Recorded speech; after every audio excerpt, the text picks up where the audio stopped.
Καλησπέρα σε όλες και σε όλους. Σας ευχαριστούμε που βρίσκεστε εδώ στην σημερινή μας επιμορφωτική συνάντηση για τα σχολικά προγράμματα του Ευρωπαϊκού Οργανισμού Διαστήματος και του ΕΣΕΡΟ.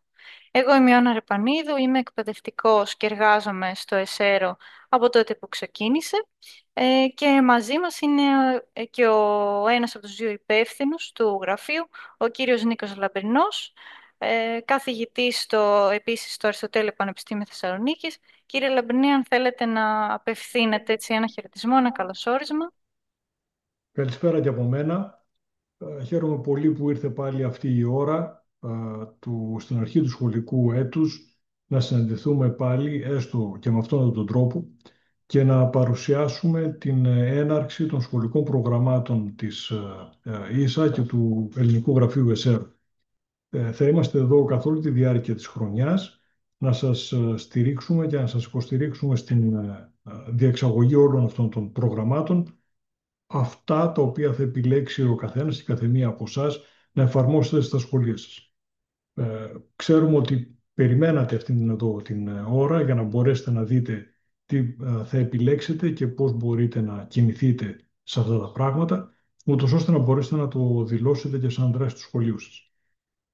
Ο λόγος στην κυρία Ρεπανίδου, που θα σας παρουσιάσει με αναλυτικό τρόπο αυτά τα οποία πρέπει να κάνετε για να μπορέσετε να συμμετέχετε. Ευχαριστώ πολύ και καλή χρονιά σε όλες και όλους. Πολύ ωραία. Ξεκινάμε λοιπόν. Λοιπόν, από το 2005 ο Ευρωπαϊκός Οργανισμός Διαστήματος έχει ξεκινήσει να αναπτύσσει ένα έτσι μεγάλο δίκτυο για την υποστήριξη της πρωτοβάθμιας και δευτεροβάθμιας εκπαίδευσης. Το δίκτυο αυτό ονομάζεται ΕΣΕΡΟ και μέχρι στιγμής έχουν ιδρυθεί 22 γραφεία σε όλη την Ευρώπη. Όπως βλέπετε, αυτός εδώ είναι ο χάρτης με τα ΕΣΕΡΟ που υπάρχουν σε όλη την Ευρώπη. Είναι 22 μέχρι στιγμής τα γραφεία. Το ΕΣΕΡΟ στην Ελλάδα είναι έτσι αρκετά καινούργιο ακόμη, θα έλεγα, καθώς ιδρύθηκε τον Νοέμβριο του 2021 και αποτελεί μια συνεργασία μεταξύ της ΣΥΖΑ και του Αριστοτελείου Πανεπιστημίου Θεσσαλονίκης. Στο σημείο αυτό να πω ότι ιδρύεται ένα τέτοιο γραφείο σε κάθε χώρα, το οποίο έχει ως σκοπό να υποστηρίξει φυσικά όλη τη χώρα.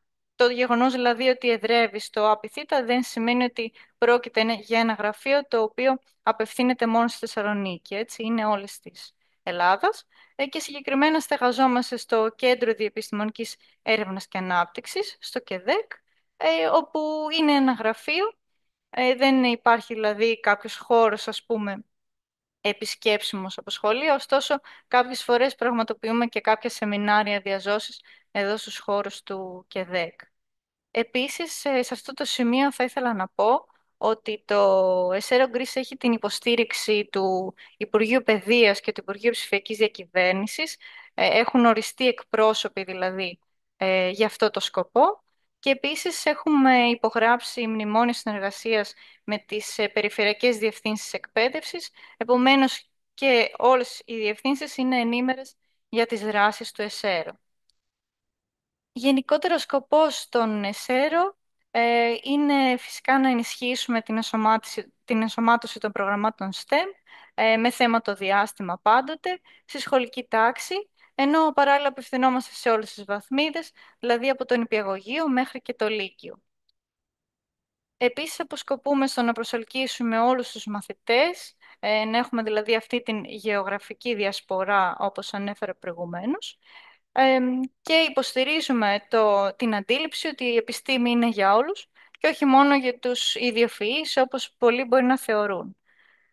Παράλληλα, θεωρώ ότι ένα από τα σημαντικά έργα που έχουμε να φέρουμε εις πέρας είναι το να εμπνεύσουμε τους μαθητές στο να γνωρίσουν και γιατί όχι να ακολουθήσουν κάποια καριέρα στο μέλλον στο τομέα του διαστήματος. Γενικότερα αποσκοπούμε στην ανάδειξη του διαστήματος στη σύγχρονη οικονομία και κοινωνία. Νωρίτερα λοιπόν ανέφερα ότι το ΕΣΕΡΟ είναι ένα γραφείο όλης της Ελλάδος, όμως επειδή καταλαβαίνετε τρεις άνθρωποι δεν μπορούν να φτάσουν σε όλη την Ελλάδα, γι' αυτό το σκοπό έχουμε δημιουργήσει ένα νέο δίκτυο, το οποίο λειτουργεί εδώ και 1,5 χρόνο περίπου, αν δεν κάνω λάθος, το οποίο είναι το δίκτυο των Ambassadors. Προσεχώς θα μπουν και στην ιστοσελίδα τα ονόματα που βλέπετε εδώ στην οθόνη σας. Το δίκτυο αυτό λοιπόν το δημιουργήσαμε με σκοπό να υπάρχουν πρεσβευτές σε όλες τις περιφέρειες, οι οποίοι θα είναι ενήμεροι για τα σχολικά προγράμματα και τις δράσεις γενικότερα του ΕΣΕΡΟ και θα μπορούν με τον τρόπο τους και εκείνοι να υποστηρίξουν τους εκπαιδευτικούς πρωτοβάθμιας και δευτεροβάθμιας εκπαίδευσης. Θεωρώ ότι είναι κάτι πολύ σημαντικό, το οποίο θα βοηθήσει νομίζω αρκετούς και θα βοηθήσει και στο να γίνονται ακόμη περισσότερες δράσεις και στο να φτάσουμε στο στόχο μας ακόμη πιο γρήγορα, δηλαδή στην έμπνευση των μαθητών και των εκπαιδευτικών. Τώρα, όλα τα γραφεία ΕΣΕΡΟ τρέχουν αυτά τα κύρια τα προγράμματα που βλέπετε εδώ στην οθόνη σας, τα οποία έχουν να κάνουν με STEM και διάστημα. Να πούμε σε αυτό το σημείο, επειδή είναι μια συχνή ερώτηση και εύλογη φυσικά, ότι τα πάντα υλοποιούνται δωρεάν, από υποστήριξη εκπαιδευτικών, επιμορφώσεις, σεμινάρια, οτιδήποτε οργανώνουμε είναι δωρεάν. Μία ακόμη έτσι εύλογη απορία που μπορεί να έχει κανείς είναι το γιατί να δηλώσω συμμετοχή, τι θα προσφέρει σε μένα, τι θα προσφέρει στους μαθητές μου. Αρχικά θα ήθελα να αναφέρω ότι τα προγράμματα αυτά συνδέουν τη μάθηση με την πράξη. Όπως θα δείτε και στη συνέχεια, δίνουν στους μαθητές το ρόλο του ερευνητή, του δημιουργού και του υπεύθυνου πολίτη. Επίσης, τα παιδιά καλλιεργούν δεξιότητες του 21ου αιώνα, όπως ξέρετε, την κριτική σκέψη, συνεργασία, δημιουργικότητα και επικοινωνία, ενώ μπορούν να ενταχθούν οργανικά, ας πούμε, στα εργαστήρια δεξιοτήτων, στους εκπαιδευτικούς ομίλους και στις δράσεις ενεργού πολίτη. Ταιριάζουν λοιπόν με όλες τις θεματικές που βλέπετε εδώ πέρα, δηλαδή ζω καλύτερα ευζήν, καθώς όπως θα δείτε στη συνέχεια μπορεί να αναφέρονται στη σωστή διατροφή και άσκηση, φροντίζω το περιβάλλον, δηλαδή βιώσιμη ανάπτυξη και κλιματική αλλαγή, ενδιαφέρομαι και ενεργό, δηλαδή συνεργασία, κοινωνική συμμετοχή και υπευθυνότητα και δημιουργώ και καινοτομό, καθώς φυσικά είναι STEM, ρομποτική, προγραμματισμός και έρευνα. Επίσης, φυσικά μπορούν να ενταχθούν στα μαθήματα του αναλυτικού προγράμματος, όπως για παράδειγμα στην φυσική, στην μελέτη περιβάλλοντος, ακόμη και στη γυμναστική, την πληροφορική και άλλα, έτσι, που θα σας εξηγήσουμε στη συνέχεια τα προγράμματα και θα δείτε πού θα θέλατε να τα εντάξετε. Επίσης, σε προγράμματα περιβαλλοντικής εκπαίδευσης και αγωγής υγείας, αλλά έχουμε δει και αρκετούς να τα εντάσσουν και σε ευρωπαϊκά προγράμματα, δηλαδή να τα υλοποιούν σε συνδυασμό με κάποια προγράμματα Erasmus Plus ή Twinning, για παράδειγμα. Φυσικά, αφού αναφερθήκαμε και στις δράσεις ενεργού πολίτη, εννοείται ότι συμβάλλουν και στους στόχους βιώσιμης ανάπτυξης του ΟΗΕ, όπως για παράδειγμα κάποιοι στόχοι που έχουμε βάλει εδώ που ταιριάζουν, είναι η καλή υγεία και εφημερία, η ποιοτική εκπαίδευση, βιομηχανία, καινοτομία και υποδομές, αλλά και βιώσιμες πόλεις, υπεύθυνη κατανάλωση και φυσικά δράση για το κλίμα. Τώρα, υπάρχουν φυσικά και σημαντικά ωφέλη για τους εκπαιδευτικούς. Κάποια έτσι επιγραμματικά μπορώ να αναφέρω. Το γεγονός ότι μπορούν και εντάσσουν καινοτόμα project στο μάθημά τους, κάνοντάς το παράλληλα πιο δημιουργικό και πιο διασκεδαστικό. Ενισχύουν φυσικά τις δεξιότητές τους και μπορούν να έχουν ακόμη περισσότερο εκπαιδευτικό υλικό στο αποθετήριό τους και συμμετέχουν σε ένα πανευρωπαϊκό δίκτυο εκπαιδευτικών STEM. Η αλήθεια είναι ότι από το 2022, ας πούμε, που ξεκίνησαν να τρέχουν τα προγράμματα μέσω του ΕΣΕΡΟ, έχουν έτσι μεγάλη επιτυχία και εκπαιδευτικοί από όλη τη χώρα και πρωτοβάθμιες και δευτεροβάθμιες έχουν αγκαλιάσει τα προγράμματα αυτά, καθώς μέχρι στιγμής έχουμε φτάσει να συμμετείχαν πάνω από 30.000 μαθητές και πάνω από 2.000 εκπαιδευτικοί. Γεγονός που το θεωρώ πολύ θετικό. Άλλωστε, ξέρουμε ότι το διάστημα συναρπάζει έτσι και μικρούς και μεγάλους. Ωραία. Οπότε, τώρα μπορούμε να περάσουμε εξηγώντας ένα-ένα τα προγράμματα αυτά. Φυσικά, εντάξει, μπορεί να υπάρχουν και κάποιες απορίες στη συνέχεια, μπορείτε να τις γράψετε στο χώρο του Q&A. Αλλά καταλαβαίνω ότι είναι πολλή πληροφορία μαζεμένη, οπότε μετά ξεχωριστά για το κάθε πρόγραμμα θα κάνουμε επίσης επιμορφωτικές συναντήσεις και ανάλογα σε όποιο σας ενδιαφέρει, θα μπαίνετε να το παρακολουθείτε. Οπότε ξεκινάμε με το Mooncamp, το οποίο έχει να κάνει με κατασκευή βάσης της σελήνης, είτε σε οποιοδήποτε άλλο πλανήτη του ηλιακού συστήματος. Απευθύνεται, όπως βλέπετε, σε όλες τις ηλικιακές ομάδες, από νηπιαγωγείο μέχρι και λύκειο. Ο εκπαιδευτικός μαζί με δύο ή και περισσότερους μαθητές μπορεί να φτιάξει μία ή και περισσότερες ομάδες, μπορεί να έχει παραπάνω από μία ομάδα δηλαδή, και να δηλώσει συμμετοχή. Θα σας δείξω στη συνέχεια πού δηλώνει συμμετοχή και πώς υποβάλλει το έργο του. Η, το έργο, η αλήθεια είναι ότι το χρονοδιάγραμμα είναι αρκετά ανοιχτό, καθώς είναι ανοιχτό έτσι από 11 Σεπτεμβρίου μέχρι και 28 Απριλίου 2026, οπότε έχετε αρκετό χρόνο να ασχοληθείτε με το project. Εμ, Βλέπω μία ερώτηση παράλληλα εδώ δίπλα. Κάθε ομάδα από πόσα άτομα θα πρέπει να αποτελείται. Στο συγκεκριμένο project δεν υπάρχει περιορισμός όσο σας αφήνει η πλατφόρμα να δηλώσετε. Νομίζω σίγουρα πηγαίνει πάνω από 30, ας πούμε. Παιδιά, μπορεί να είναι και ολόκληρη τάξη, δηλαδή μια ομάδα. Εμείς περίπου τον Οκτώβριο με Φεβρουάριο υλοποιούμε κάποιες επιμορφώσεις οι οποίες λειτουργούν υποστηρικτικά στους εκπαιδευτικούς και καθοδηγητικά.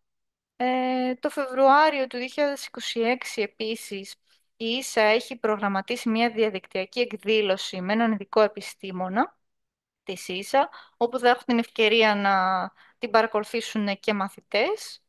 Βέβαια, εντάξει, με το μόνο περιορισμό ότι αυτή η εκδήλωση θα είναι στα αγγλικά, όπως και η επόμενη, όπου τον Ιούνιο θα έχουν την ευκαιρία να συνομιλήσουν με έναν αστροναύτη της ίσα. Τώρα στην ιστοσελίδα, στο link που είδατε στην αρχή, Mooncamp Challenge, υπάρχουν έτσι διάφορες κάρτες, ας το πούμε έτσι, που σας βοηθούν να επιλέξετε την τοποθεσία σας στο διάστημα. Υπάρχουν δηλαδή κάποιες πληροφορίες, όπως για παράδειγμα, όπως βλέπετε εδώ, θερμοκρασία, ατμοσφαιρική πίεση κλπ. Που καλό θα ήταν όταν επιλέξετε πού θέλετε να δημιουργήσετε αυτή τη βάση, να ξέρουν τα παιδιά τι συνθήκες επικρατούν, ώστε να τις λάβουν υπόψη. Γενικότερα, για να σχεδιάσετε το δικό σας διαστημικό καταφύγιο, πρέπει να λάβετε υπόψη έτσι κάποιες πληροφορίες, όπως είναι, για παράδειγμα, ο χώρος όπου οι αστροναύτες θα πρέπει να μπορούν να κοιμούνται, να εργάζονται και να γυμνάζονται. Επίσης, οι αστροναύτες χρειάζονται μια διαστημική στολή, η οποία να τους προστατεύει από το απαιτητικό, από τις ακραίες συνθήκες του διαστήματος. Επίσης, στο διάστημα υπάρχουν και τα σεληνιακά οχήματα, τα ρομπότ, που τους βοηθούν να εκτελέσουν έτσι διάφορες επιστημονικές εργασίες. Χρειάζεται να καλλιεργήσουμε τροφή και οξυγόνο, και να παράγουμε οξυγόνο, ενώ παράλληλα χρειάζεται φυσικά και ενέργεια, κάποια συστήματα επικοινωνίας και πολλά άλλα. Τώρα, τι μορφή μπορεί να έχει το έργο σας? Επίσης και αυτό είναι αρκετά ανοιχτό, καθώς όπως βλέπετε εδώ στην οθόνη σας έχουμε βάλει έτσι κάποια πολύ όμορφα project από ελληνικές συμμετοχές, περσινές. Μπορεί να είναι για παράδειγμα κάποια κατασκευή, να κατασκευάσετε μια μακέτα όπως βλέπουμε πολλές φορές. Μπορείτε να χρησιμοποιήσετε ρομποτική, όπως για παράδειγμα εδώ που βλέπετε κάποια Lego. Μπορεί να είναι τρισδιάστατη σχεδίαση. Εδώ συνήθως χρησιμοποιούμε το εργαλείο Tinkercad, όπου και συνήθως κάνουμε τις επιμορφώσεις γιατί είναι έτσι και το πιο απαιτητικό. Μέχρι στιγμής στο YouTube του Εσέρο υπάρχουν και κάποια έτσι βίντεο μαγνητοσκοπημένα που σας βοηθούν, για παράδειγμα, να κατασκευάσετε κάποια μοντέλα όπως ένα πύραυλο, μία βάση κλπ. Πάλι εδώ βλέπετε κάποια project μαθητών. Αυτή τη φορά έχει να κάνει με τρισδιάστατη εκτύπωση, οπότε τα σχεδίασαν προφανώς στο Tinkercad είτε σε κάποιο άλλο εργαλείο τρισδιάστατης σχεδίασης και στη συνέχεια τα εκτύπωσαν τα μοντέλα αυτά. Επίσης μπορεί να είναι, όπως βλέπετε εδώ στην οθόνη, ένα λογισμικό εικονικής και επαυξημένης πραγματικότητας. Για παράδειγμα το Minecraft που δουλεύουν αρκετοί. Ή μπορεί να είναι και κάποιο πείραμα. Εδώ βλέπουμε ένα πείραμα που έκανε ένα σχολείο, για παράδειγμα, με ηλιακά πάνελ. Εδώ είναι η κατασκευή ενός ρομποτικού χεριού που θα βοηθάει τους αστροναύτες να εκτελέσουν τις διάφορες εργασίες στο διάστημα. Και εδώ βλέπουμε μια πολύ ωραία μακέτα που περιλαμβάνει έτσι ένα συνδυασμό πολλών, ε, πολλών μεθόδων, ας το πούμε. Δηλαδή έχουμε και κατασκευή και ρομποτική και πείραμα. Τώρα για να εγγραφείτε και να υποβάλλετε το project σας θα πρέπει να μεταβείτε στη συγκεκριμένη ιστοσελίδα. Δεν χρειάζεται να σημειώσετε τώρα κάτι γιατί θα σας στείλουμε ούτως ή άλλως την παρουσίαση και τη μαγνητοσκόπηση. Οπότε αν τα περνάω γρήγορα μη σας ανησυχεί αυτό, θα έχετε το χρόνο μετά να τα δείτε. Και όπως βλέπετε αφού δημιουργήσετε το λογαριασμό σας, δημιουργείτε μία ομάδα μαθητών. ε, Βάζετε την ηλικία και το φύλο και μετά κάποια στοιχεία για το project, όπως για παράδειγμα ποια είναι η θεματική, κάποιες εικόνες ενδεχομένως, κάποια link που έχετε δημιουργήσει, όπως για παράδειγμα μπορείτε να δημιουργήσετε ένα βίντεο, μία παρουσίαση, ένα PDF, μία αφίσα, το οτιδήποτε, μπορείτε και αυτό να το επισυνάψετε. Αλλά αυτό είναι προαιρετικό βέβαια. Οι εικόνες, αν δεν κάνω λάθος, είναι υποχρεωτικές. Φυσικά χωρίς να φαίνονται τα πρόσωπα των παιδιών. Και στη συνέχεια υποβάλλοντας το project σας, μπορείτε βέβαια να το αποθηκεύσετε και σαν πρόχειρο, ώστε να έχετε τη δυνατότητα μετά να το ξαναεπεξεργαστείτε. Και αφού το υποβάλλετε, θα μπορείτε να δείτε εδώ στο Project Gallery, όταν περάσει από έλεγχο από την ίσα και αναρτηθεί το έργο σας, θα μπορείτε να το δείτε δημοσιευμένο εδώ στην ιστοσελίδα. Εδώ είναι ορισμένες πηγές για την τάξη που προτείνει η ίσα ότι θα μπορούσαν να αξιοποιηθούν στα πλαίσια του MOOCAM.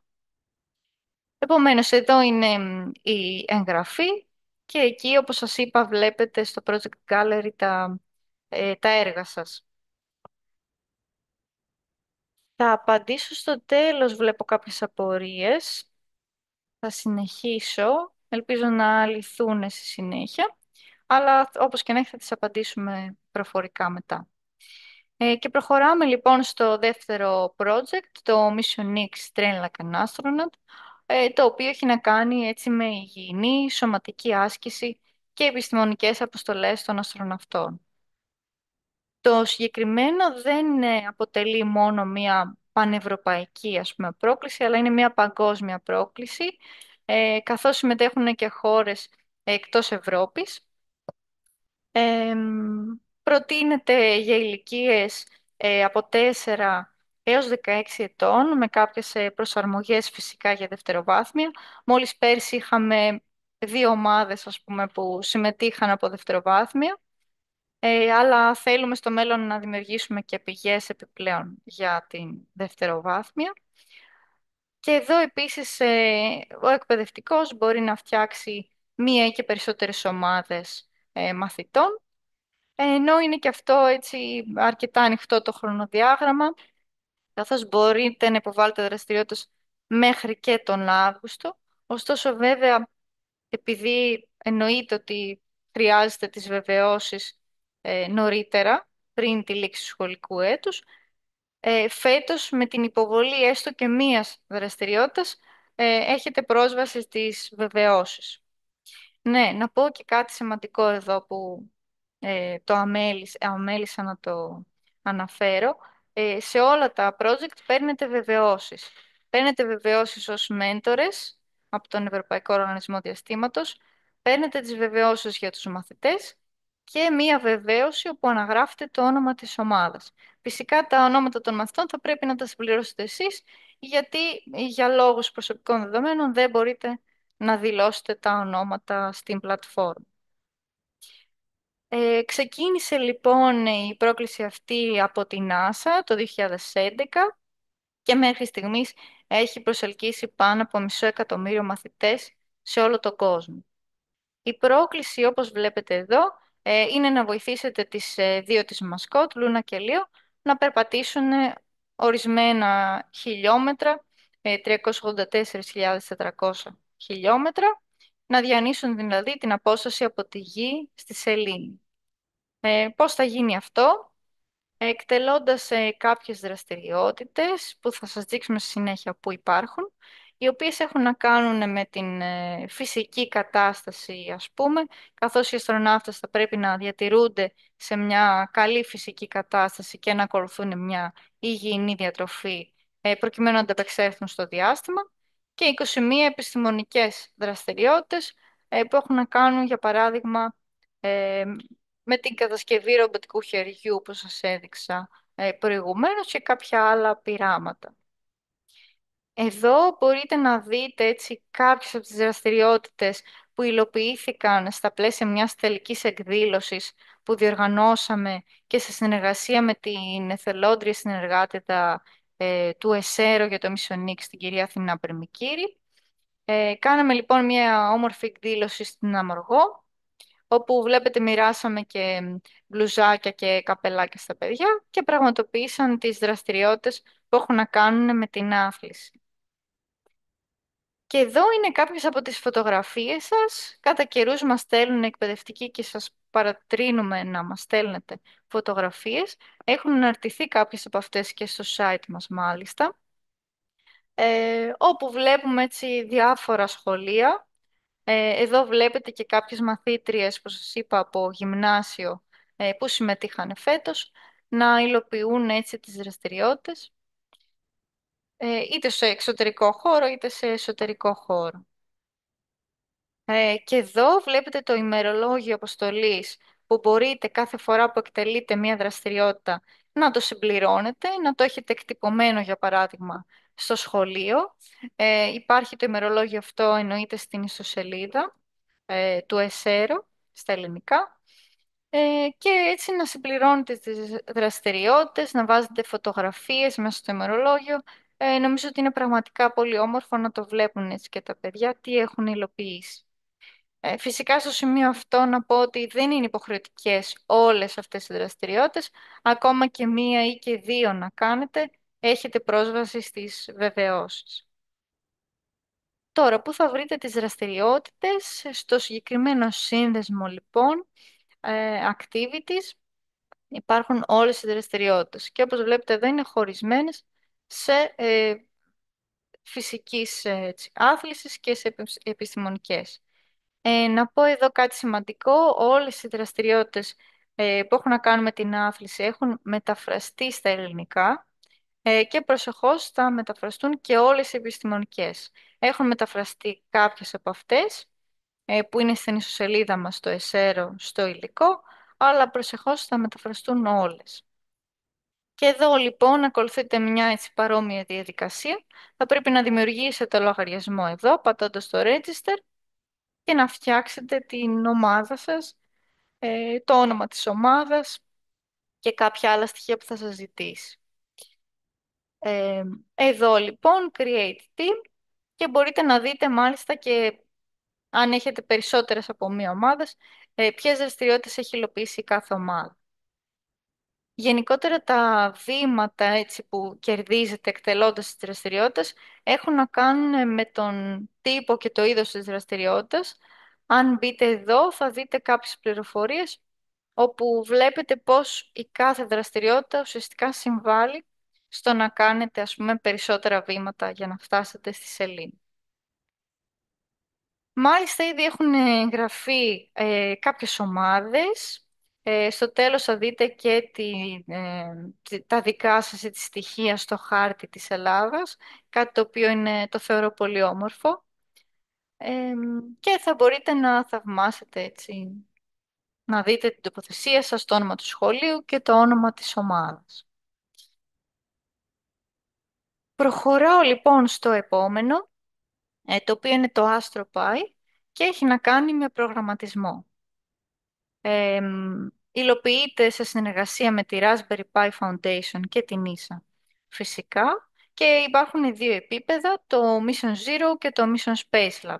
Το Mission Zero απευθύνεται, θα λέγαμε, ας πούμε, σε αρχάριους και κυρίως σε κάποιους που δεν έχουν γνώση προγραμματισμού, και το Mission Space Lab σε πιο προχωρημένους, που εκεί χρειάζεται να έχουν κάποια πρώτερη εμπειρία με προγραμματισμό.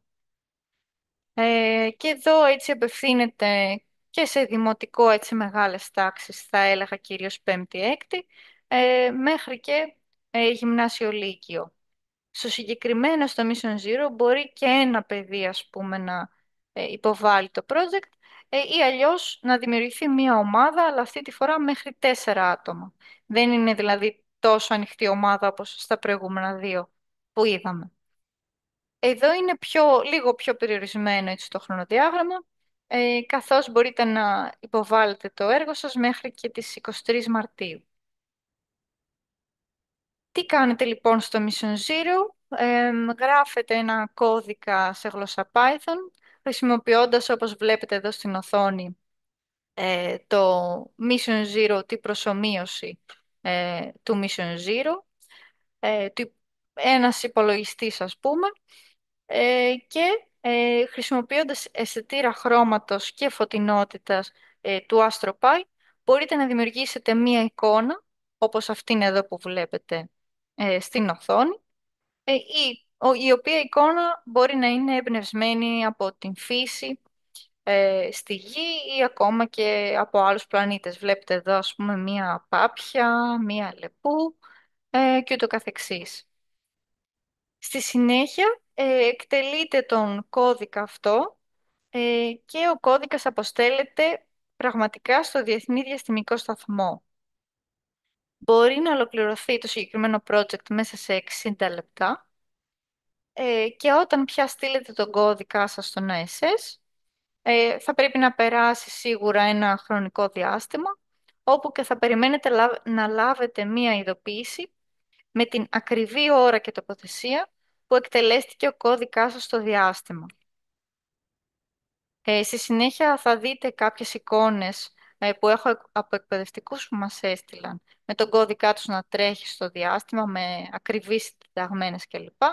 Κάτι το οποίο είναι εξίσου έτσι όμορφο να το βλέπουν και τα παιδιά, ότι ο κώδικάς τους εκτελέστηκε τη στιγμή που ο ISS βρισκόταν στο τάδε σημείο.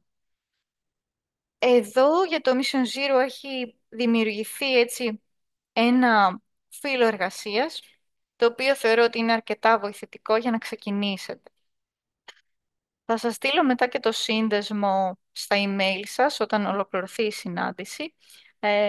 Εδώ βλέπετε ότι υπάρχει και σε online, να το συμπληρώσετε το φύλλο αυτό. Επομένως, είναι έτσι καλό για αρχή να μάθουν τις βασικές, έτσι, να αποκτήσουν βασικές γνώσεις προγραμματισμού.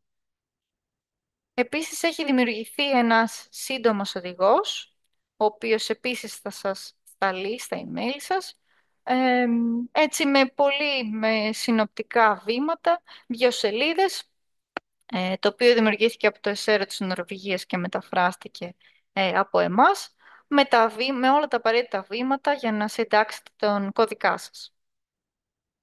Εδώ βλέπετε τις βεβαιώσεις που σας είπα, που λαμβάνουν οι εκπαιδευτικοί. Βλέπετε, ας πούμε, που γράφει ότι το πρόγραμμά σας εκτελέστηκε στις ακόλουθες συντεταγμένες και έτρεξε την τάδε ημερομηνία, από την τάδε ώρα μέχρι και την τάδε ώρα. Και εδώ, όπως και στα υπόλοιπα project φυσικά, παίρνετε την βεβαίωση του μέντορα, βεβαίωση για τους μαθητές και βεβαίωση για όλη την ομάδα. Και εδώ λοιπόν ακολουθείτε μια παρόμοια διαδικασία. Μπαίνετε στην ιστοσελίδα του AstroPi Mission Zero, εγγράφεστε, όπου εκεί λαμβάνετε ένα μοναδικό κωδικό τάξης, τον οποίο θα πρέπει να κρατήσετε, γιατί είναι σημαντικός αυτός ο κωδικός στο τέλος για να υποβάλλετε το έργο σας. Και φυσικά υπάρχει και ο αναλυτικός οδηγός, βήμα προς βήμα. Πηγαίνουμε λοιπόν τώρα στο πιο προχωρημένο επίπεδο, το Mission Space Lab, όπου μπορούν να δημιουργηθούν ομάδες και εδώ πιο μικρές, μέχρι 6 άτομα. Προτείνεται, θα έλεγα, για μαθητές γυμνασίου και λυκείου και όχι τόσο για μαθητές δημοτικού. Ε, και το χρονοδιάγραμμα είναι έτσι λίγο πιο μικρό, καθώς μπορείτε να υποβάλλετε το project μέχρι τις 16 Φεβρουαρίου. Εδώ λοιπόν έχετε να εκτελέσετε μια συγκεκριμένη επιστημονική αποστολή, όπου θα πρέπει να συλλέξετε τα δεδομένα σας σχετικά με τον προσανατολισμό και την κίνηση του Διεθνούς Διαστημικού Σταθμού, πάλι φυσικά σε γλώσσα Python, σε κώδικα, και να υπολογίσετε την ταχύτητα με την οποία ταξιδεύει ο Διεθνής Διαστημικός Σταθμός. Και εδώ επίσης χρησιμοποιούνται οι αισθητήρε και η κάμερα του AstroPi. Όμως πάλι έτσι δεν το έχω βάλει αυτό νομίζω σε στιγμιότυπο, σε περιβάλλον προσομοιωτή. Παλαιότερα έστελνε ίσα κάποια kit, όμως πλέον έχουν δημιουργήσει έτσι αυτή την προσομοίωση online για να είναι πιο εύκολο να το ολοκληρώσουν οι περισσότεροι. Συνοπτικά λοιπόν τα στάδια συμμετοχής για το Mission Space Lab. Και εδώ γράφεστε και λαμβάνετε ένα μοναδικό κωδικό τάξης.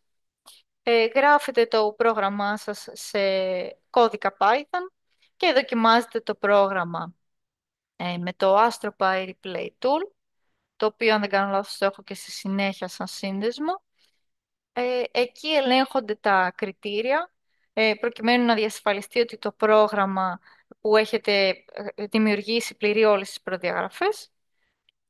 Στη συνέχεια υποβάλλετε το project, όπου είπαμε ότι χρειάζεται και ο μοναδικός κωδικός τάξης, και στο τέλος όσες ομάδες αποκτήσουν το flight status, όπως λένε, σας έρχεται δηλαδή μία ειδοποίηση ότι ο κώδικάς σας έχει εκτελεστεί μάλλον στο Διεθνή Διαστημικό Σταθμό, παίρνετε βεβαίωση, καθώς και το σύνολο των δεδομένων έτσι, που συλλέχθηκαν από τον ISS, ενώ παράλληλα έχετε την ευκαιρία, νομίζω ότι είναι το ίδιο webinar με το Mooncamp, να συμμετέχετε σε ένα Q&A με αστροναύτη της ΙΣ.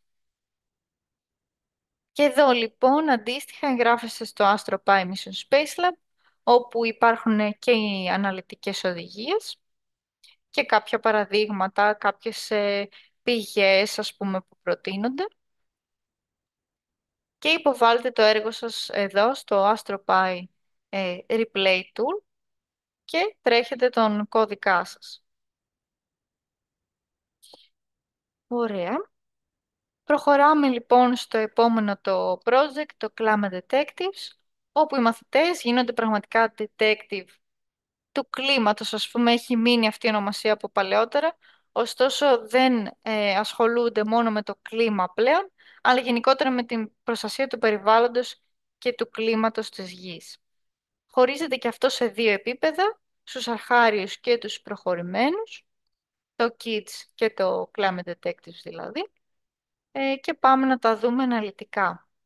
Ξεκινώντας από το Kids, ομάδες μαθητών, πάλι είναι αρκετά ανοιχτή ομάδα, δεν υπάρχει περιορισμό στα άτομα, από 2 άτομα έτσι και πάνω, με έναν εκπαιδευτικό, μπορείτε και σε συνεργασία φυσικά και με άλλον εκπαιδευτικό να πραγματοποιήσετε το project.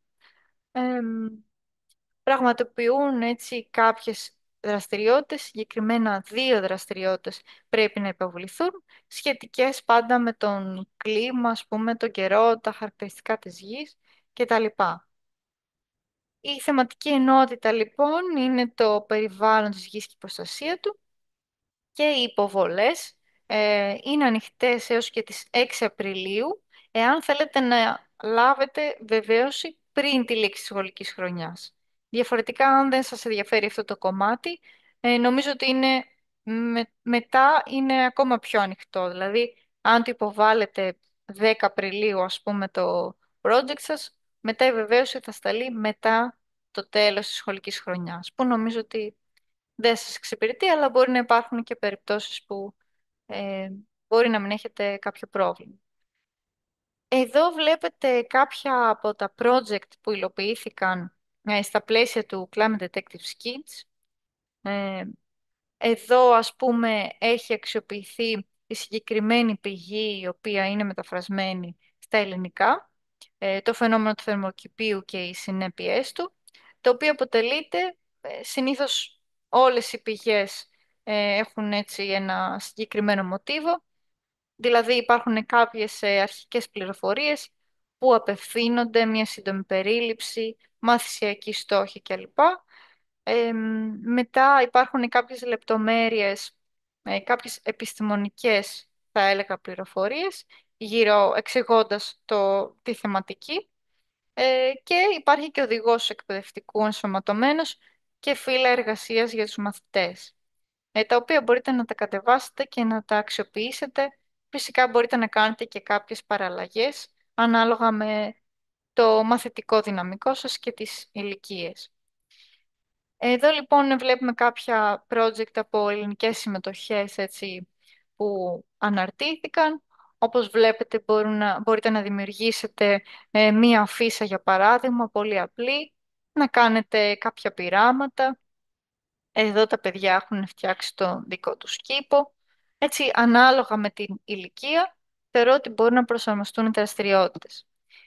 Φυσικά μπορεί να είναι και δικές σας δραστηριότητες, δεν είναι ανάγκη δηλαδή να είναι από το αποθετήριο του ΕΣΕΡΟ και της ίσα, μπορεί να είναι και δικές σας, πάντοτε όμως σχετικές με τις συγκεκριμένες θεματικές. Εδώ βλέπετε τον χάρτη όλης της Ευρώπης από συμμετοχές στο Climate Detective Kids την περσινή χρονιά. Βλέπετε εδώ στην Ελλάδα έχει πάρα πολλές συμμετοχές. Μάλιστα το Climate Detectives είναι ένα από τα κορυφαία και βγήκαμε πρώτοι σε συμμετοχές και τις περσινές χρονιές, όπως και στο Mission X. Αυτά τα δύο είναι τα πιο δημοφιλή, ας πούμε.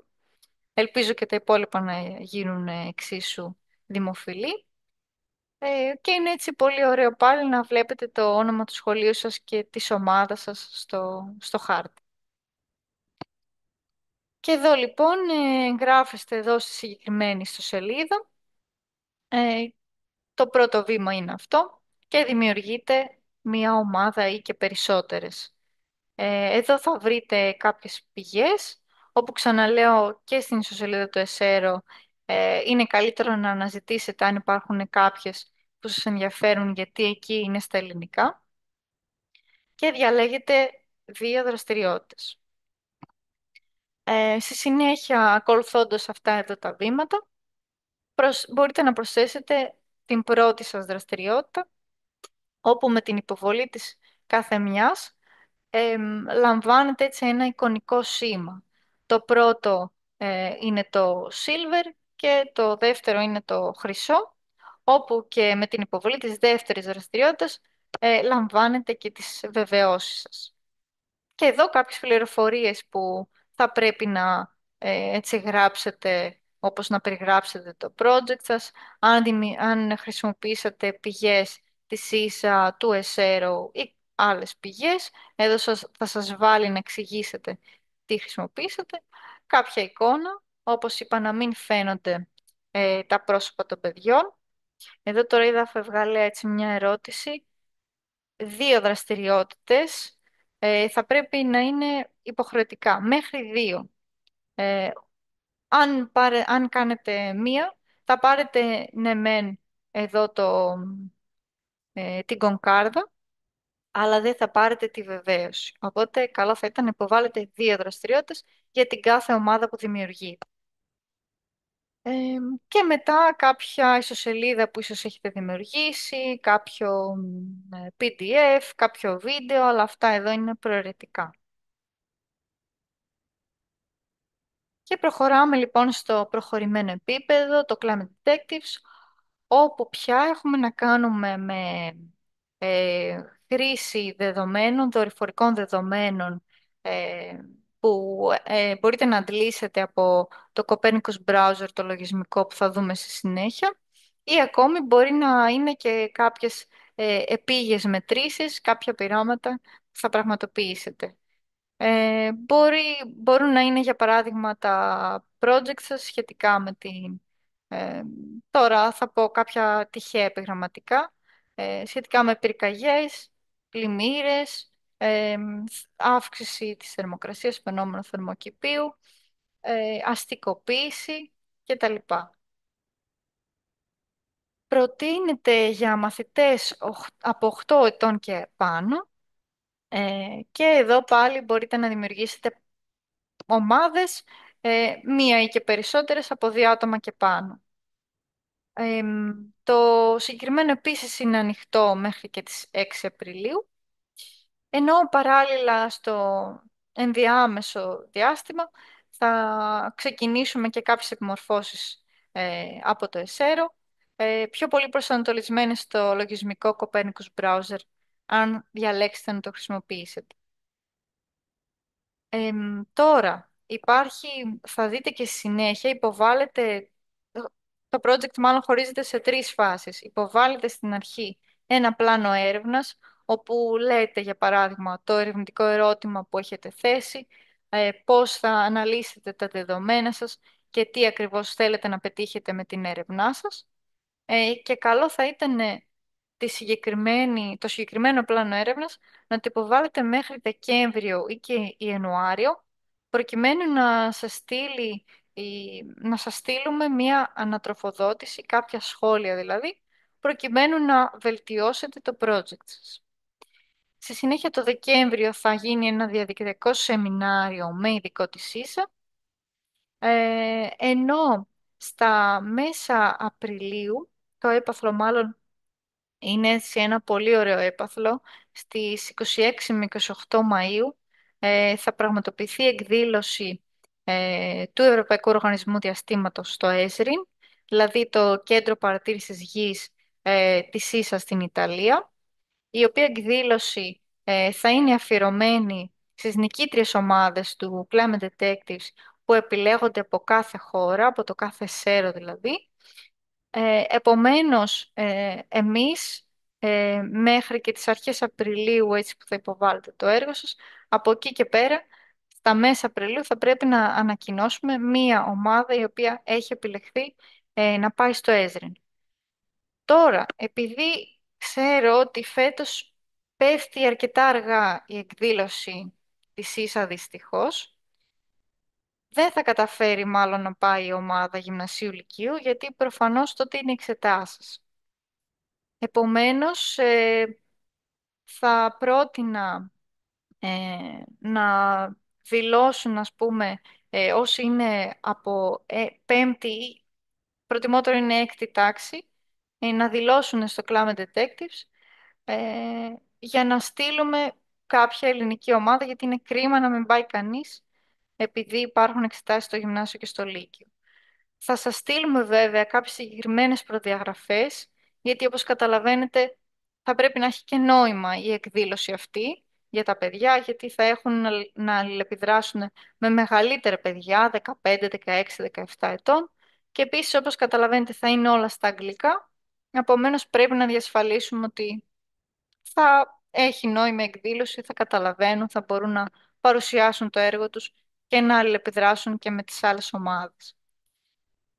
Ε, Εδώ πάλι η ομάδα βέβαια που θα πάει στο ΕΣΡΙΝ θα πρέπει να αποτελείται είτε από 6 παιδιά και έναν εκπαιδευτικό, είτε από 2 εκπαιδευτικούς και 5 παιδιά.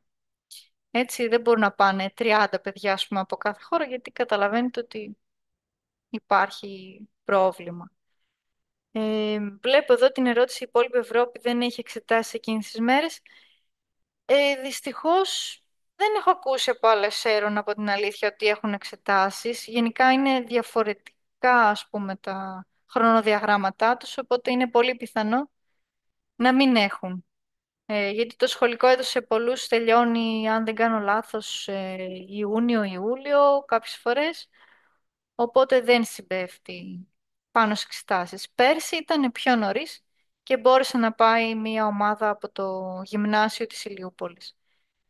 Παρ' όλα αυτά, σε κάθε περίπτωση φυσικά και εδώ όλοι παίρνουν τις αντίστοιχες βεβαιώσεις.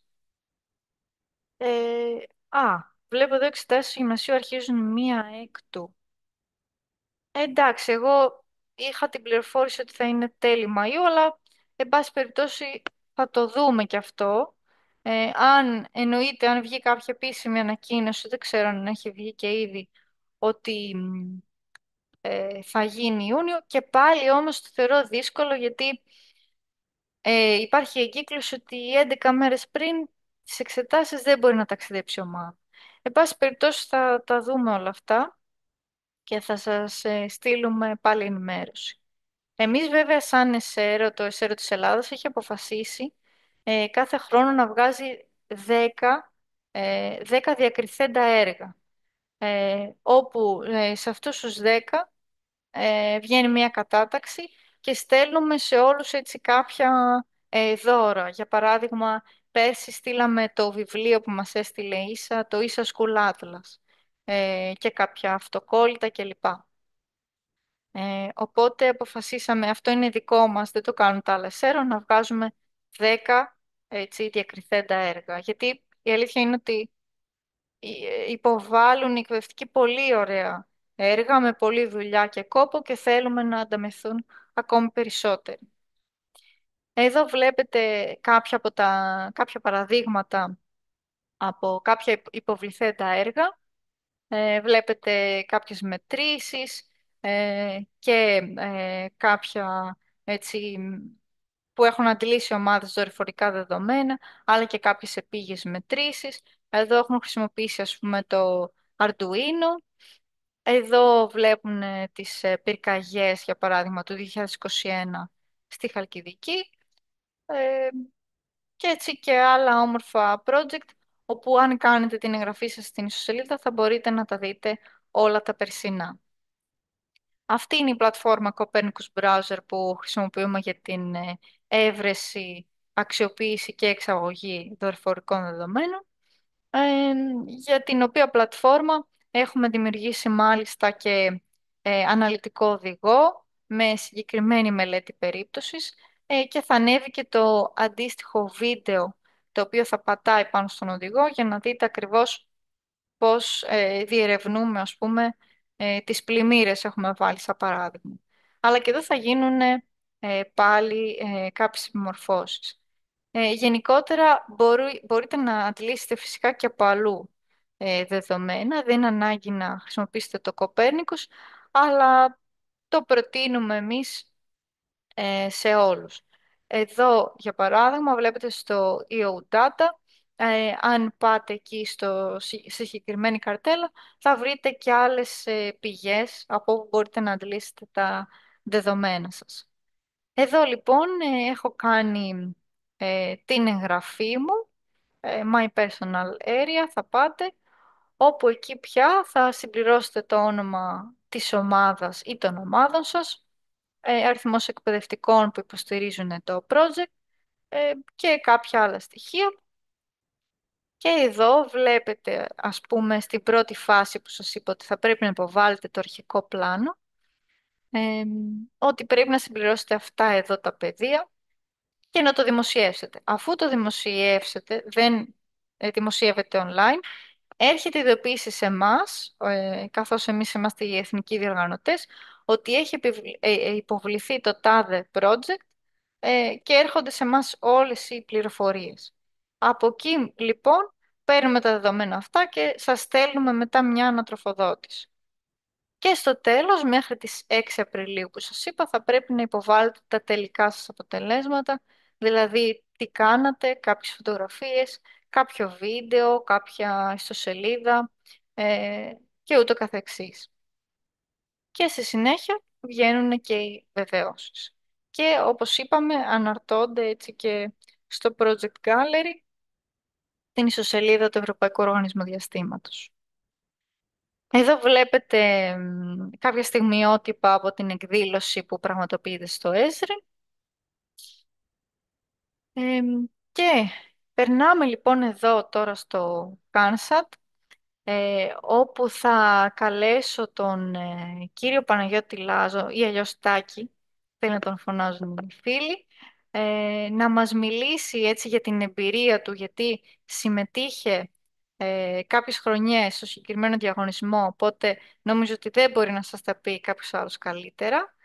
Πριν δώσω το λόγο στον Τάκη, θέλω να πω έτσι μια-δυο λεπτομέρειες ότι από πέρσι ο διαγωνισμός έχει κάνει την επανεκκίνησή του και υλοποιείται αποκλειστικά από το ΕΣΕΡΟ σε συνεργασία με την φοιτητική ομάδα αεροδιαστημικής ASAT του Αριστοτελείου Πανεπιστημίου Θεσσαλονίκης.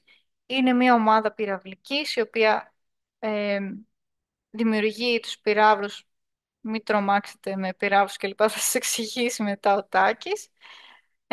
Και θα πω απλά ότι οι αιτήσει είναι ανοιχτές, αλλά καλό θα ήταν, επειδή δεν ξέρετε για το project οι περισσότεροι, να δώσω το λόγο τώρα στον Τάκη να σας μιλήσει γι' αυτό. Καλησπέρα Τάκη. Καλησπέρα σε όλους και σε όλες. Ελπίζω να με ακούτε κανονικά. Σε ακούμε, ναι. Ναι. Να κάνω μια προσπάθεια να κάνω share. Ωραία. Αν όλα πάνε καλά θα αποτύχω. Μισό λεπτό. Ωραία.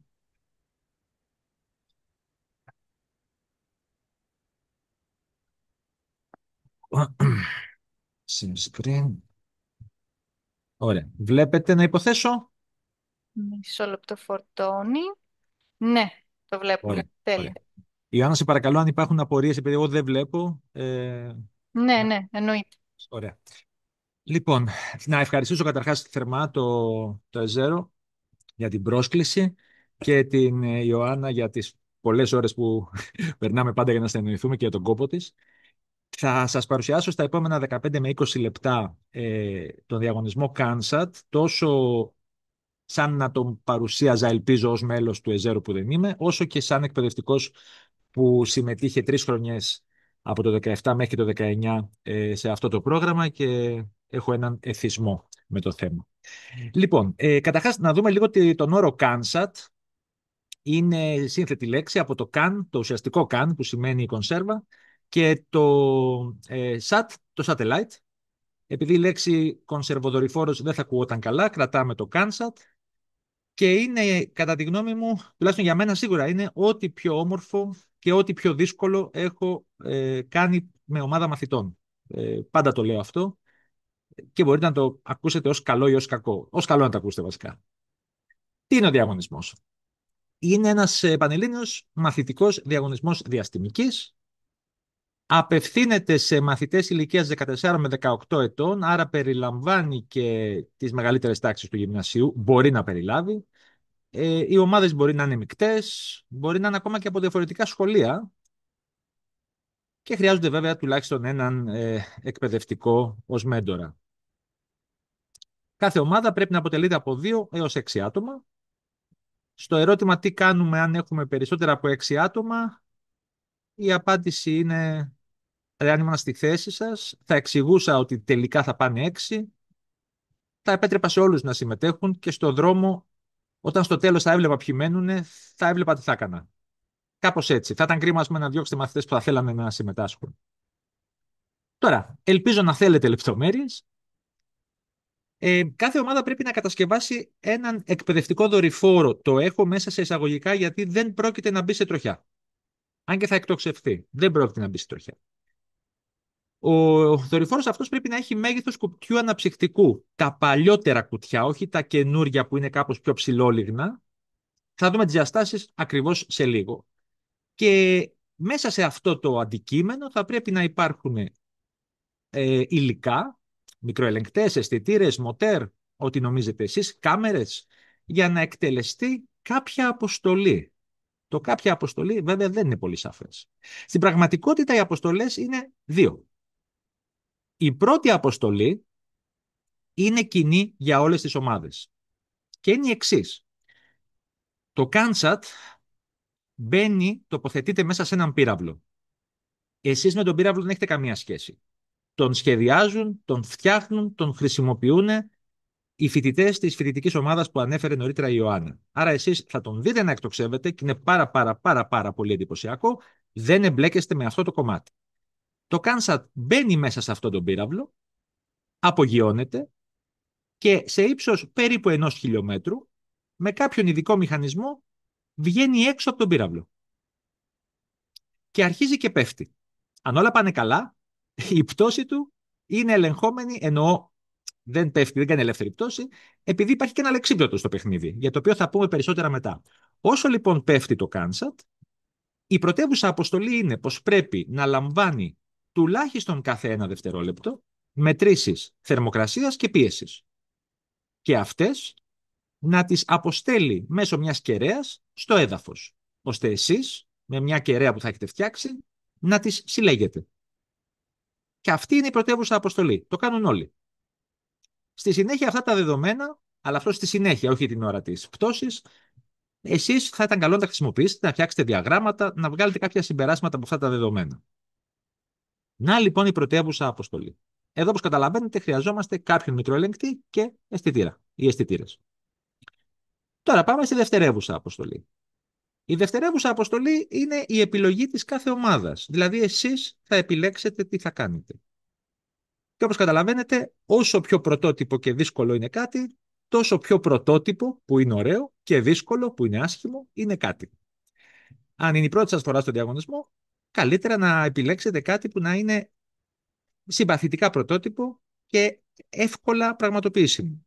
Αν είστε πιο έμπειροι, πάμε για ψηλότερα κομμάτια, για ψηλότερα έτσι επίπεδα.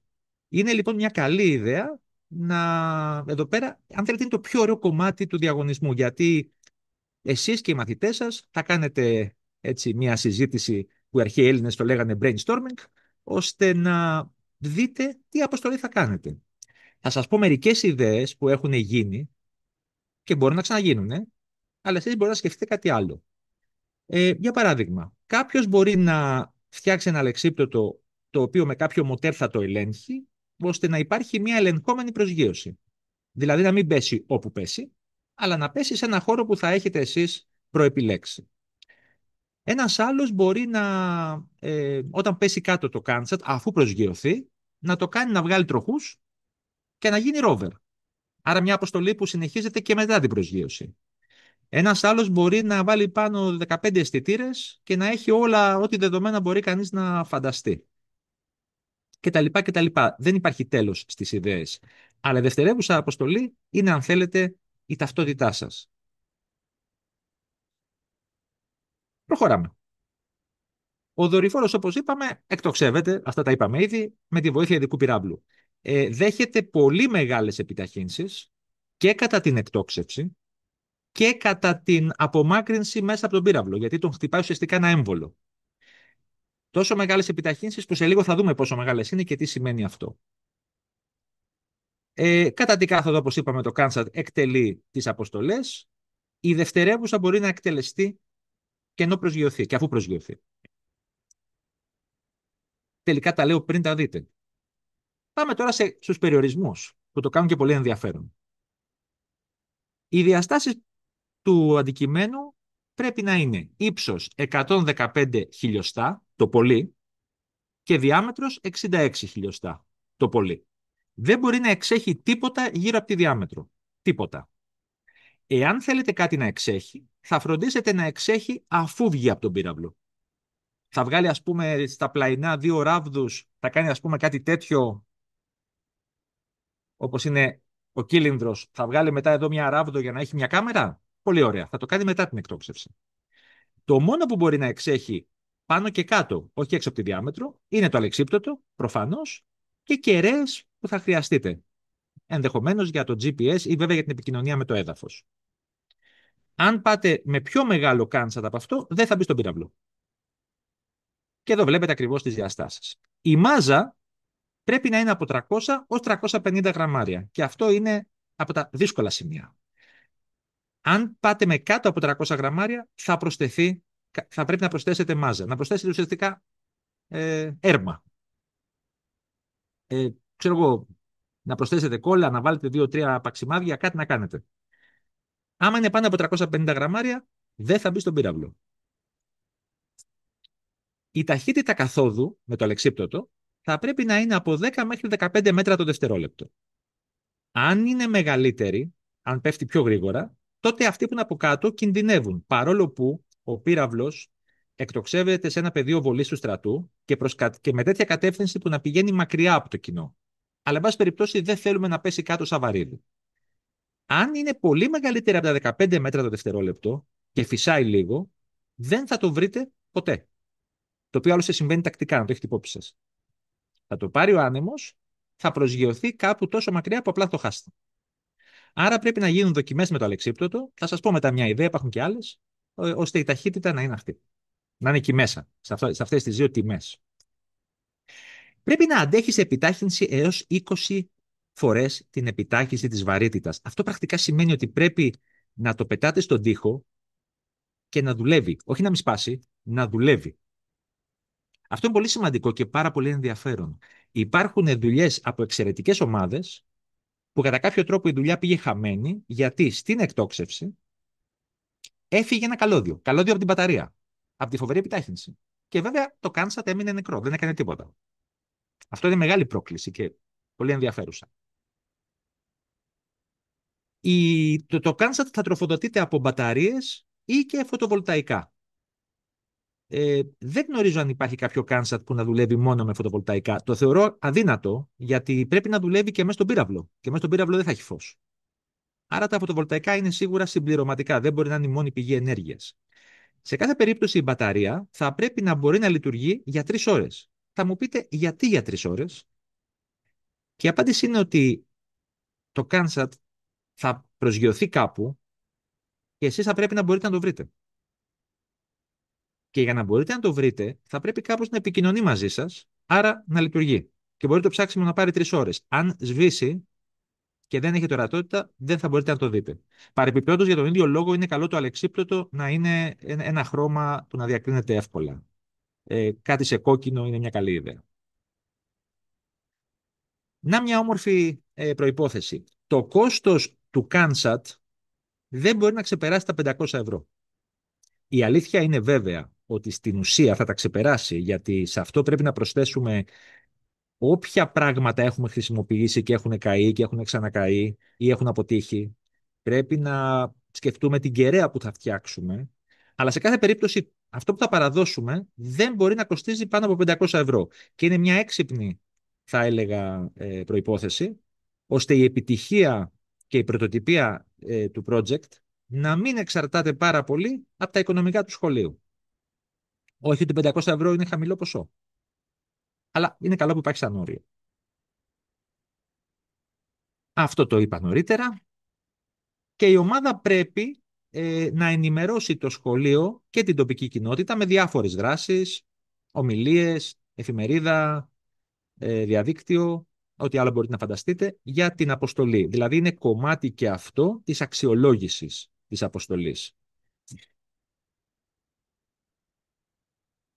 Πριν σας μιλήσω λίγο έτσι για την αποστολή που είχαμε κάνει την πρώτη φορά, να πω ότι θα ήταν καλό να συνεργαστούν εκπαιδευτικοί σε αυτό το θέμα. Δηλαδή χρειάζεται κάποιος με γνώσεις προγραμματισμού, ένας καθηγητής πληροφορικής θα ήταν μια καλή ιδέα, και θα ήταν καλό να υπάρχει και κάποιος με γνώσεις από φυσικές επιστήμες, χωρίς να αποκλείονται όλοι οι υπόλοιποι. Αλλά χρειάζεται ένας τέτοιος, νομίζω, μια τέτοια συνεργασία. Θα κάνει τα πράγματα πιο εύκολα. Λοιπόν, το 2017-18 η ομάδα μας ονομάστηκε Canis από το Can Infrared Satellite και είχαμε και αυτό το αρκετά συμπαθητικό λόγο. Η δευτερεύουσα αποστολή μας ήταν η εξής. Είναι σχετικά εύκολο, καλά τώρα πια μπορεί και να αγοράσει κανείς κάτι τέτοιο, να πάρετε μια κάμερα, μια φωτογραφική μηχανή που δεν χρειάζεστε και να την μετατρέψετε με κάποιο τρόπο έτσι ώστε αντί να καταγράφει εικόνες στο φως, στο ορατό φως, όπως κάνουν οι κάμερες, να καταγράφει κυρίως στο εγγύς υπέρυθρο, δηλαδή στο τμήμα της υπέρυθρης ακτινοβολίας, του φάσματος της υπέρυθρης ακτινοβολίας, που βρίσκεται λίγο μετά το κόκκινο, δηλαδή περίπου στα 700 με 1000 νανόμετρα. Κάτι ενδιαφέρον που κάνει αυτή η κάμερα είναι το εξής. Δίνει απόκοσμες φωτογραφίες, θα δείτε σε λίγο μία, γιατί τα υγιή μέρη ενός φυτού, αν φωτίζονται με ηλιακό φως, φαίνονται πάρα πολύ λευκά, γιατί ανακλούν πάρα πολύ έντονα την εγγύς υπέρυθρη ακτινοβολία του ήλιου. Ενώ τα ξερά μέρη ή ένα έδαφος που είναι χώμα καταγράφονται με πιο γκρίζους τόνους. Και βέβαια καταγράφονται και πράγματα θερμά στο σκοτάδι. Για παράδειγμα, αυτή η άθλια φωτογραφία, που αν δεν με πιστέψετε δεν θα σας αδικήσω, είναι ένα μάτι κουζίνας, ηλεκτρικό μάτι, φωτογραφημένο με αυτή την κάμερα σε απόλυτο σκοτάδι. Που βέβαια δεν θα βγάζει φωτογραφία, αν κατέγραφε το φως, αλλά καταγράφει το εγγύς υπέρυθρο, στο οποίο υπάρχει αρκετά έντονη ακτινοβολία από το μάτι της κουζίνας. Εδώ ξαναλέω βέβαια ότι αυτό θα μπορούσε να είναι οτιδήποτε, άρα να σας δείξω κάτι άλλο. Αυτό είναι μια φωτογραφία από το μπαλκόνι ενός μαθητή και δείτε ότι τα πράσινα μέρη του φυτού έχουν βγει σαν να είναι χιονισμένο το φύλλωμα. Γιατί είναι υγιή μέρη. Ο ουρανός αντίστοιχα βγαίνει πολύ μαύρος γιατί δεν υπάρχει σκεδαζόμενη υπέρυθρη ακτινοβολία από τον ήλιο. Σκεδάζεται ελάχιστα. Ε, Μια ιδέα για να βρείτε λίγο την ταχύτητα που έχει το αλεξίπτωτο είναι να βρείτε ένα ψηλό μέρος στο οποίο δεν θα κινδυνεύει κάποιος να πέσει, να αφήσετε το κάνσατ ή ακόμα καλύτερα κάτι που να είναι σαν τον κάνσατ σε διαστάσεις και βάρος, αλλά να μην έχει μέσα εξαρτήματα, και να βιντεοσκοπήσετε την πτώση του αλεξιπτώτου και μετά με το λογισμικό ανάλυση tracker που είναι αρκετά γνωστό στους PE4 γιατί επιτρέπει να υπολογίσουμε ανάμεσα σε άλλα ταχύτητες, να βρίσκουμε την ταχύτητα με την οποία πέφτει. Και αν πέφτει πολύ γρήγορα, να βάλουμε ένα πιο μεγάλο αλεξίπτωτο. Αν πέφτει πολύ αργά, να βάλουμε ένα πιο μικρό. Μια άλλη ομάδα είχε κάνει μια πολύ ωραία δουλειά, την είχα ζηλέψει, είχε πάρει ειδικά μπαλόνια ηλίου, στα οποία είχε πιάσει το κάνσατ, τα είχε ανεβάσει στα 100 μέτρα, με κάποιον τρόπο το απελευθερώσανε και μετρήσαν πόσο χρόνο έκανε για να πέσει. Πιο πολύπλοκο, αλλά πάρα πολύ ωραίο. Το περίβλημα του Κάνσατ συνήθως οι πιο πολλές ομάδες επιλέγουν και είναι πολύ λογικό να το κάνουν με 3D printer. Και το περίβλημα και τα διαμερίσματα μέσα. Εμείς τότε είχαμε επιλέξει μια υβριδική λύση, όπου τα πατώματα, αν θέλετε τα διαμερίσματα, ήταν σε 3D printing, αλλά το περίβλημα ήταν από κάρμπον, από ανθρακόνημα. Είχαμε βρει έναν τεχνίτη που έφτιαχνε κάρμπον εξαρτήματα για αυτοκίνητα. Ο άνθρωπος, να είναι καλά, ήρθε εθελοντικά, έδειξε στα παιδιά τη διαδικασία και το κάναμε μαζί στο απόλυτα εξειδικευμένο εργαστήριο που βλέπετε. Προσπαθήστε να αγνοήσετε ότι είναι οι τουαλέτες του σχολείου. Το κάρμπον είναι πάρα πολύ γερό, δηλαδή κάθεσαι πάνω του και δεν σπάει. Είναι πολύ γερό. Το πετάς στο έδαφος και δεν σπάει. Σπάει το έδαφος. Θέλω να δείτε λίγο την εκτόξευση του τότε διαγωνισμού. Δεν είχε γίνει σε πεδίο βολής την πρώτη φορά. Είχε γίνει σε ένα μικρό αεροδρομιάκι που υπάρχει στην Κοπαΐδα, στην αποξηραμένη λίμνη Κοπαΐδα. Είμαστε πολύ μακριά όλοι από το χώρο της εκτόξευσης. Μόνο οι άνθρωποι εδώ της ομάδας ήταν στη σκηνή. Είναι πολύ εντυπωσιακό και σκεφτείτε τώρα ότι στο χιλιόμετρο δεν βλέπεις τι γίνεται. Είσαι με κιάλια ενδεχομένως. Μπας και δεις πού είναι το Κάνσατ. Και όλοι είναι ενθουσιασμένοι. Ήταν πάρα πολύ ωραία, πάρα πολύ ωραία εικόνα. Θέλω να σας δείξω κάτι έτσι τελειώνοντας. Θα παρατηρήσετε το εξής. Αυτό που βλέπετε εδώ, σε λίγο θα γίνει βίντεο, είναι η κοπαΐδα με τα χωράφια της από τη κάμερα του Κάνσατ μας μόλις έχει βγει από τον πύραυλο. Λοιπόν, βάζω λίγο καταρχάς να δείτε. Όπα, ναι. Ελπίζω να μην σας πιάσει ναυτία. Το Κάνσατ έπεφτε όπως βλέπετε με συνεχόμενη περιστροφή, το οποίο για να το λύσουμε σε μια επόμενη αποστολή κάναμε μια έτσι ωραία πατέντα. Το προχωράω λίγο, γιατί φαντάζομαι δεν έχετε πάρει τραμαμίνες. Και δείτε ότι στα τελευταία δευτερόλεπτα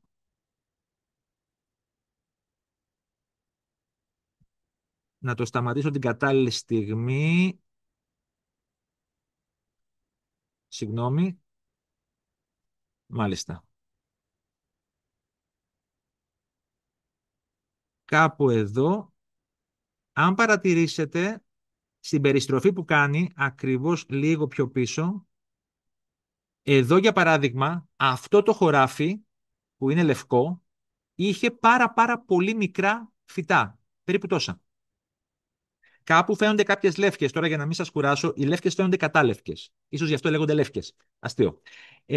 Και θέλω να προσέξετε ότι προσγειώνεται, όπου να είναι θα προσγειωθεί, ε, σε χρόνο 1 λεπτό και 55 δευτερόλεπτα, μόλις προσγειώθηκε. Δείτε, εδώ φαίνεται το αλεξίπτωτο, εδώ φαίνεται ο ουρανός από πάνω. Προσγειώθηκε με την κάμερα να κοιτάει ψηλά. Και είχαμε πετύχει και πολύ καλό χρόνο πτώσης. Τότε μας έλεγαν να είναι 120 δευτερόλεπτα ο χρόνος πτώσης και εμείς κάναμε 115. Το πλέον η νικήτρια ομάδα πηγαίνει στην Ολλανδία 17 με 19 Ιουνίου, αν θυμάμαι καλά, για 2 βράδια, 3 μέρες, όπου παρακολουθεί διάφορες πολύ ενδιαφέρουσες δράσεις.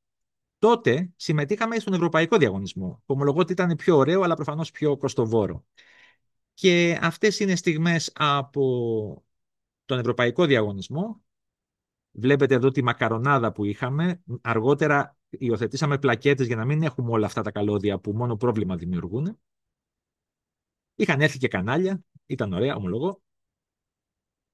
Εδώ οι μαθητές παλεύουν να βρουν μια βλάβη που ποτέ δεν βρήκανε και που λυπάμαι, αλλά την είχα δημιουργήσει εγώ. Ναι, είναι αλήθεια. Πολύ πάντως όμορφη εμπειρία. Και αυτά είναι λόγια μαθητών. Τι κερδίσαμε. Προσπερνάω τα πρώτα τρία που είναι, ας πούμε, προφανή. Και μένω στο τέταρτο, το οποίο είναι απόλυτα αληθές, και δείτε και το παρά τις διαφορές μας, το οποίο υποδηλώνει και στιγμές έντασης που υπήρχαν και δεν θα μπορούσαν να μην υπάρχουν σε ένα τέτοιο project, αλλά ήταν και αυτό πάρα πολύ ωραίο και πάρα πολύ χρήσιμο. Κάποιες, όσοι συμμετέχετε στο πρόγραμμα, που αν θυμάμαι καλά 10 Οκτωβρίου είναι τουλάχιστον σήμερα η διορία για να δηλώσετε συμμετοχή, θα δείτε ότι πρέπει να συμπληρώσετε στη διαδρομή κάποιες αναφορές. Υπάρχουν έτοιμα τα κείμενα, θα σας πει πιο πολλά η Ιωάννα. Συμπληρώνετε, στέλνετε, σας έρχεται πίσω ο σχολιασμός, πάτε στο επόμενο βήμα και κάποια στιγμή θα ενημερωθείτε, αν θυμάμαι καλά μετά τη δεύτερη αναφορά, αν έχετε επιλεγεί για την εκτόξευση ή όχι. Αυτά. Σας ευχαριστώ πολύ. Γεια σας. Τέλεια, βλέπω εδώ και στη συνομιλία συγχαρητήρια. Ευχαριστούμε πάρα πολύ για το διαμερισμό αυτής της όμορφης εμπειρίας. Να ξανακάνω κι εγώ λοιπόν διαμερισμό την οθόνη μου. Πολύ σωστά είπε Στάκη ότι οι αιτήσεις έχουν ανοίξει. Την αίτηση τη σχετική θα τη βρείτε εδώ στην ιστοσελίδα που βλέπετε στην οθόνη σας μέχρι και τις 10 Οκτωβρίου. Και γενικότερα, όπως είπε και ο Τάκης, υπάρχει έτσι ένα συγκεκριμένο χρονοδιάγραμμα, αρκετά αυστηρό, πρέπει να ακολουθηθεί. Είναι 3 αναφορές συνολικά, δηλαδή πρέπει να δουλεύετε καθ' όλη τη διάρκεια της χρονιάς. Ενδεχομένως τα υπόλοιπα project που παρουσιάσαμε είναι έτσι πιο απλά. Ε, Αυτό όμως θέλει πολύ χρόνο, πολλή δουλειά. Όμως νομίζω ότι στο τέλος θα ανταμυφθείτε. Και είναι μια πραγματικά υπέροχη εμπειρία. Πέρσι ο διαγωνισμός πραγματοποιήθηκε στο πεδίο βολής Μεγάρων Αττικής και εδώ βλέπετε κάποια στιγμιότυπα και από την τελική εκδήλωση έτσι, βράβευσης που πραγματοποιήσαμε. Καθώς υπάρχουν 5 βραβεία συνολικά που δίνονται, όμως το πρώτο που κερδίζει η ομάδα, ο εθνικός νικητής δηλαδή, πηγαίνει στο ΕΣΤΕΚ στην Ίσα. Και εκεί συναντιούνται τα παιδιά με ομάδες από όλες τις χώρες. Εδώ βλέπετε και κάποια στιγμιότυπα από τη σχετική εκδήλωση. Περνάμε λοιπόν σε ένα άλλο έτσι κομμάτι, δεν θα σας απασχολήσω πολύ ακόμη, 5-10 λεπτά, γενικότερα και κάποιες επιπρόσθετες πληροφορίες. Μπορείτε να βρείτε λοιπόν το μεταφρασμένο υλικό που σας λέω έτσι εδώ και πόση ώρα, στην ιστοσελίδα του ΕΣΕΡΟ, εδώ στο υλικό. Γενικότερα μπορείτε να δείτε και πληροφορίες για τα προγράμματα, νέα και διάφορα άλλα. Ε, Μιας που έτσι είπε τώρα και ο Τάκης την εμπειρία του για το Κάνσατ. Θα διαφημίσω λίγο και το podcast που έχουμε κάνει έτσι το καινούριο, όπου μπορείτε να πάτε στην αρχική να βρείτε περισσότερες πληροφορίες, όπου εκεί ήρθε ο Τάκης προσκεκλημένος και μίλησε αναλυτικά για την εμπειρία του για το Κάνσατ. Οπότε αν σας ενδιαφέρει να μάθετε και περισσότερα έτσι σχετικά με αυτό, μπορείτε να το ακούσετε. Είναι διαθέσιμο και στο Spotify και στο YouTube.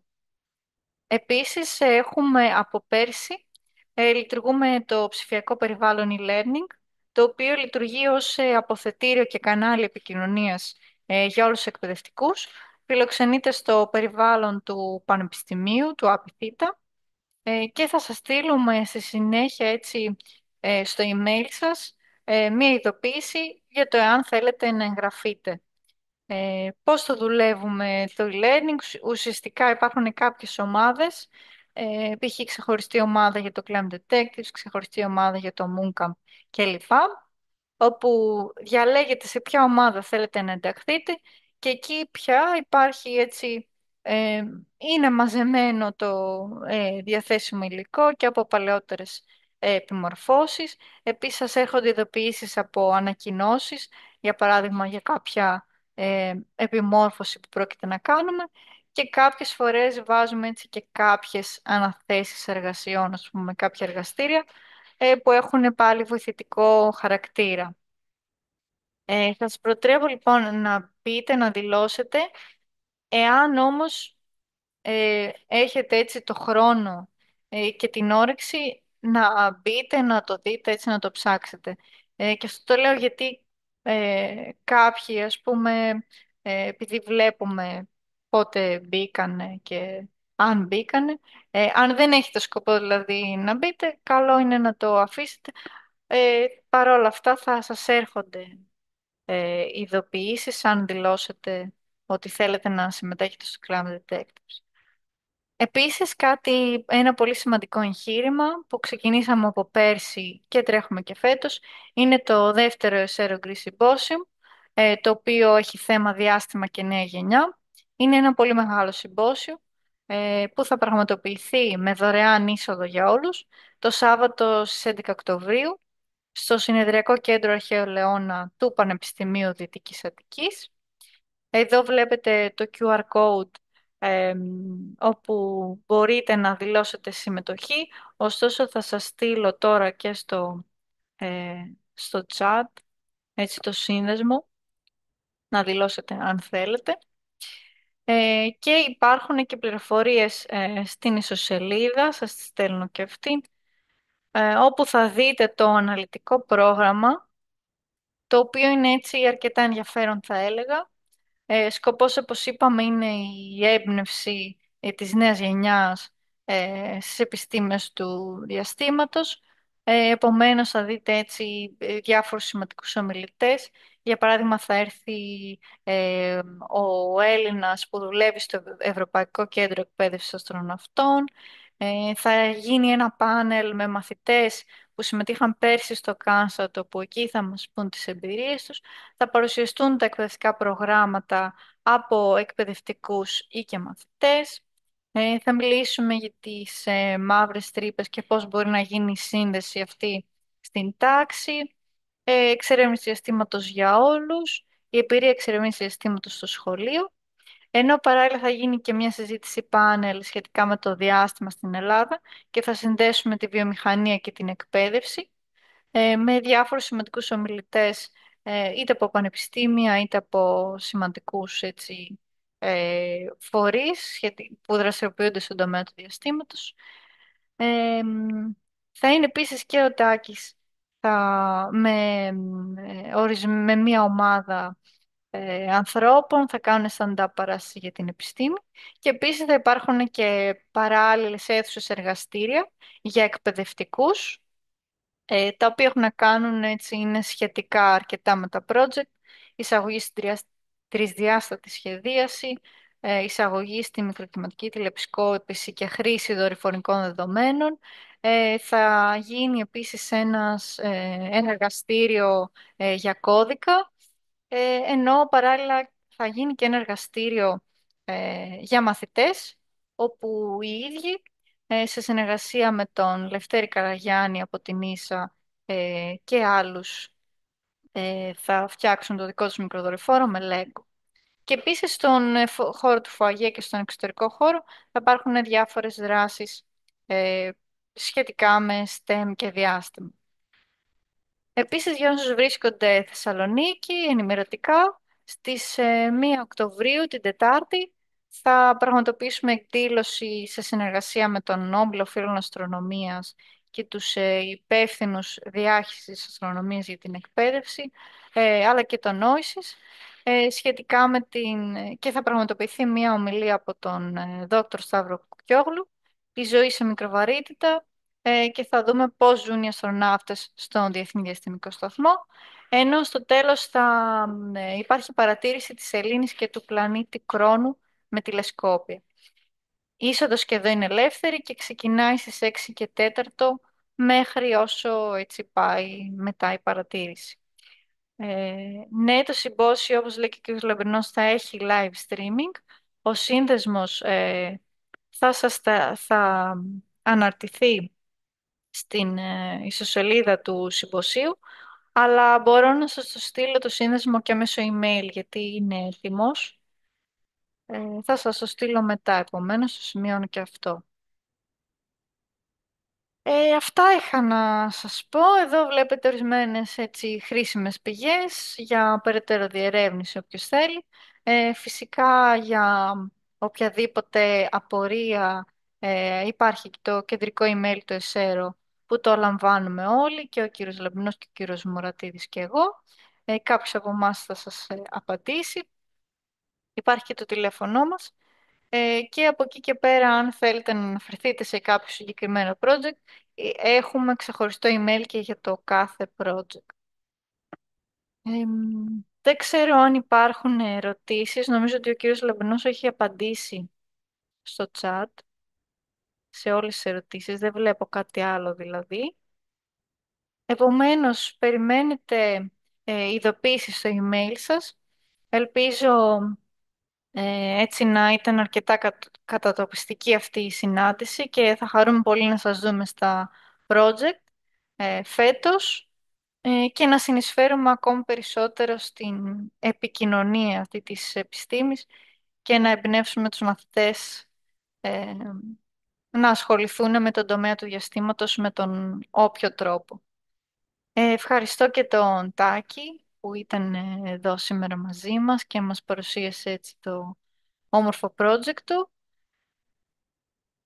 και τον κύριο Λαμπρινό που ήταν εδώ μαζί μας και βοήθησε και στις ερωτήσεις.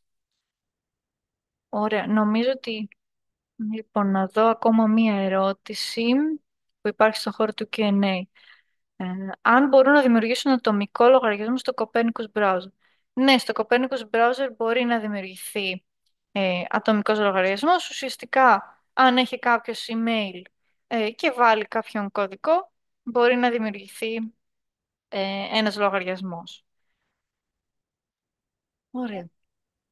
Να σας ευχαριστήσω κι εγώ με τη σειρά μου, να ευχαριστήσω όλη την Ελλάδα που συμμετείχε, και είναι πολύ σημαντικό το ότι υπήρχαν εκπαιδευτικοί από όλη την Ελλάδα για να ενημερωθούν σε αυτά τα προγράμματα.